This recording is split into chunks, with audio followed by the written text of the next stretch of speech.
Assalamualaikum, halo balik lagi bareng Nubi Gadget. Gak kerasa nih, ternyata udah 1 bulan pakai Infinix S5 Lite. Dan seperti biasa saya akan sharing ke teman-teman apa aja yang jadi poin positif dan negatif dari smartphone yang punya desain anti-mainstream ini. Karena ini adalah review lanjutan dari video impresi pertama saya yang sudah tayang lebih dulu, so jangan lupa ditonton juga ya. Nah, sangat jelas sisi desain sangat ditonjolkan di Infinix S5 Lite. Sampai review ini turun, belum ada HP seharga 1,5 juta berdesain layar punch hole kayak gini. Ditambah screen to body ratio mencapai 84,4%, makin bikin HP ini kelihatan terkesan full screen. Ya, saya sendiri yang mulai bosen sama desain poni model water drop notch, jadi ngerasa lebih fresh ngelihat layar model beginian. Bodi belakangnya meskipun plastik tetap terlihat menarik. Kayaknya sih kalau pilih warna hitam akan kelihatan lebih elegan ya. Tapi balik lagi itu kembali ke selera masing-masing. Kalau saya selalu pakai encase bawaannya, karena takut bagian belakangnya ini akan mudah tergores. Salah satu poin utama di Infinix S5 Lite adalah baterai, yang punya daya tahan sangat baik di pengetesan baterai yang udah saya lakuin. Pemakaian versi saya paling lama bisa bertahan sampai 2 hari dengan screen on time mencapai 9 jam lebih. Sebagian besar aktivitas yaitu streaming video YouTube, beberapa kali sesi bermain game, dan buka-buka aplikasi sosmed. Koneksi selalu nyambung ke WiFi loh, jadi kalau pakai koneksi data seluler, hasilnya mungkin bisa kurang dari ini.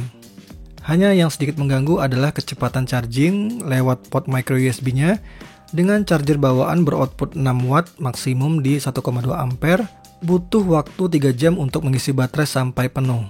Saran saya sebisa mungkin tetap ngecas dengan kabel plus charger bawaannya ya. Entah kenapa kok rasanya malah lebih lambat ngecasnya kalau pakai charger selain itu. Oh ya, menurut saya fingerprint scannernya cukup konsisten dan cepat dalam mendeteksi sidik jari sewaktu membuka layar. Opsi face unlock juga tersedia kalau mau cari alternatif lain. Nah, salah satu fitur yang menjadi fokus di Infinix S5 Lite ini adalah kamera. Jumlah kamera belakangnya ada 3 buah, tapi yang benar-benar bisa dipakai buat motret hanya ada 1, yaitu kamera utamanya yang berada di tengah beresolusi 16 megapiksel. 2 kamera lainnya berperan sebagai sensor kedalaman dan sensor AI. Kamera depth sensor atau sensor kedalaman sih udah biasa, sedangkan sensor AI tujuannya ngebantu aplikasi kamera jadi lebih pinter untuk memilih mode foto yang cocok sesuai dengan objek apa yang akan difoto. Ya, mungkin alasan dibutuhkannya sensor AI ini karena chipset Helio P22 nggak punya instruksi khusus untuk memproses mode AI-nya. Akses aplikasi kamera selain dari home screen juga bisa diakses melalui lock screen, swipe icon kamera di kanan bawah, atau dari tepian kamera depan untuk langsung menuju ke mode selfie. Fitur paling menarik dari kameranya adalah AR Shot. Bisa kasih efek lucu-lucu atau animasi ala animoji-nya iOS, dan hasilnya bisa disimpan sebagai foto juga video. Nah, ngebahas soal AI, kira-kira apakah fitur ini hanyalah gimmick atau benar-benar bagus? Ya, bisa dilihat warna dari foto yang dihasilkan terlihat lebih cerah pada objek foto tertentu, meskipun kadang-kadang kelihatan terlalu berlebihan, namun rata-rata foto yang diambil di luar dan dalam ruangan, menurut saya tetap terlihat tajam.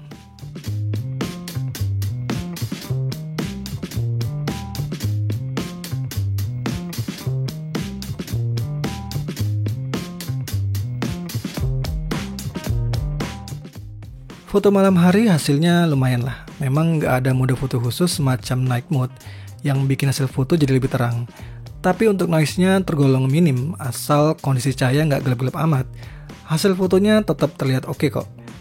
Untuk perekaman video harus puas dengan resolusi maksimum Full HD 30 fps minus video stabilization.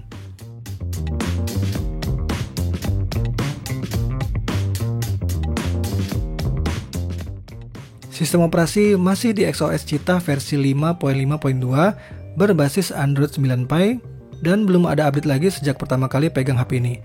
Udah banyak aplikasi dan game yang saya install, tapi sejauh ini performa sistemnya tetap terjaga dan konsisten.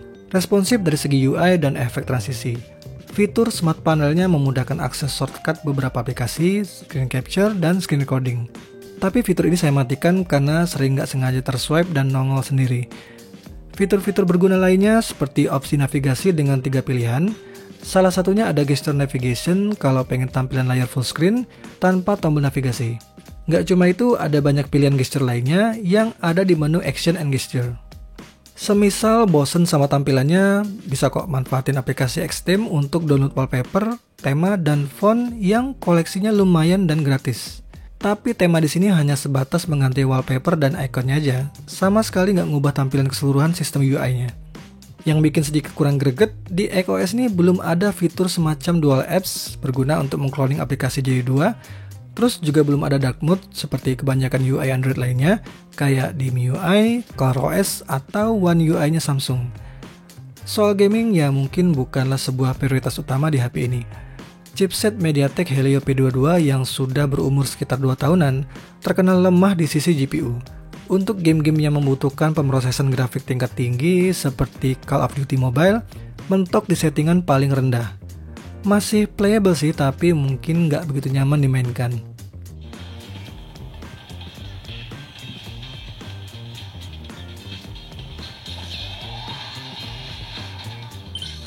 Penempatan speaker yang berada di bagian kiri bawah cukup mengganggu karena sering ketutupan telapak tangan.